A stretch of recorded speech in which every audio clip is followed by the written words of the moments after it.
ప్రొఫెషనల్గా అంటే నేను బయోసైన్స్ టీచర్ని. క్షేత్రపైన కొంచెం ఇష్టము, దానివల్ల కొంచెం సార్ ఇబ్బంది తిరుగుతూ ఉంటారు.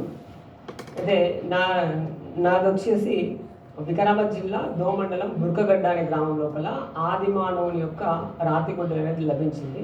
ఇది అర్షులియన్ కల్చర్కి సంబంధించింది. అంటే రెండు వైపులా చెక్కి నునుపుగా ఉన్నటువంటి రాతి గుడ్డ అనేది అక్కడ దొరికింది. అది 12.5 సెంటీమీటర్ల పొడవు, 8.5 సెంటీమీటర్ల వెడల్పు, అట్లాగే 3.5 సెంటీమీటర్ల మందంతో ఉంది. అది కొంచెం గోల్డెన్ కలర్లో ఉందన్నమాట. క్వార్ట్జ్ రాయితో తయారు చేయబడింది. అయితే ఇది ఎందుకు ఇంపార్టెంట్ అంటే సార్కి బాగా నచ్చింది. అరగోపాల్ సార్ అయితే చాలా అసలు ఎంత సంతోషపడిందో అని చూసి. అది సుమారుగా 3 లక్షల నుంచి 1 లక్ష సంవత్సరాల మధ్యలో కాలంలో, అంటే ఎర్లీ పేలియోలిథిక్ పీరియడ్కి సంబంధించినటువంటిది. ఇది నియాండర్ హ్యూమన్ బీయింగ్ యూజ్ చేసినటువంటి రాయి కూడా అట్లాంటిది అంట. కాకపోతే అది యూరోపియన్ లోపల ఎక్కువ రాళ్ళు, మన దగ్గర మేబీ హోమో ఎరెక్టస్ వాళ్ళు యూజ్ చేసి ఉండొచ్చు. అయితే why it is so important, ఎందుకు ఇంపార్టెంట్ అంటే, ఒకటి నార్మల్గా పెద్ద పెద్ద నదుల దగ్గరనే ఇట్లాంటి రాతి గుడ్డలు అనేది దొరికిన ఇప్పటివరకు. ఒక మారుమూల గ్రామంలో దొరకడం ఇదే మొదటిసారి అన్నారు. తర్వాత ఊళ్ళో వాళ్ళని వెతికి అడిగి కనుక్కుంటే అక్కడ ఒకప్పుడు పెద్ద వాగుపోయేదంట. దానికి అడ్డంగా మా గొలుసుకట్టు చెరువులు అనేవి ప్రస్తుతానికైతే ఉన్నవి.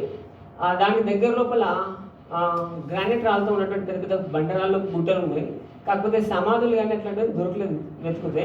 కాకపోతే ఈ దొరికినటువంటి సైడ్కి ఒక 5 కిలోమీటర్ల ముందు, 5 కిలోమీటర్ల వెనకాల, 10 కిలోమీటర్ల వెనకాల కోస్గి అని ఉంటుంది. అక్కడ ఆది మానవుల ఆవాసాలు ఉన్నవి. అట్లాగే రాతి గుడ్డలు నూనెటువంటి జాగలు కనిపిస్తుంది. కాకపోతే ఈ రాతి గుడ్డలు ఏదైతే దొరికిందో అక్కడ మాత్రం కనిపించలేదు.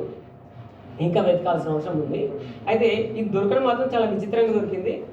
దీని కారకులు మా స్కూల్లో పనిచేసేటువంటి సోషల్ టీచర్ కృష్ణ. ఆయన జూన్ జూలై టైం లోపల 6th క్లాస్ పిల్లలకి లెసన్ చెప్తూ ఆది మానవులు ఎట్లాంటి రాతి గుడ్డలు యూజ్ చేసినట్టు ఫోన్లో ఫోటో తీయించాడు ఆయన. కందులు విత్తనాలు వేసే టైం అది. కంది చేయడంతా కోసినాక కంది పొట్టు దగ్గర అంటుంటే 6th క్లాస్ అబ్బాయికి దొరికింది. లెసన్ అయిపోయిన 6 నెలల తర్వాత. సో అబ్బాయి తీసుకొచ్చి స్కూల్లో చూసి నేను వెంబడే సార్ పంపించాను.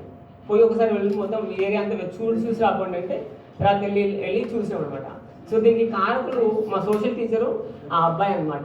సో అట్లా ఇది చాలా ప్రాముఖ్యత ఒకటి. ఇంకోటి ఏంటంటే నదులు కాకుండా చిన్న చిన్న పెద్ద కాలువల దగ్గర కూడా ఇట్లాంటి ఆనవాళ్ళు సంస్కృతి అనేది ఒకప్పుడు ఉండింది. దాన్ని మనం వెతకాల్సిన అవసరం ఉందని చెప్పేటువంటిది అనమాట ఇది. So thank you so much. Thank you Shanth Kumar గారు.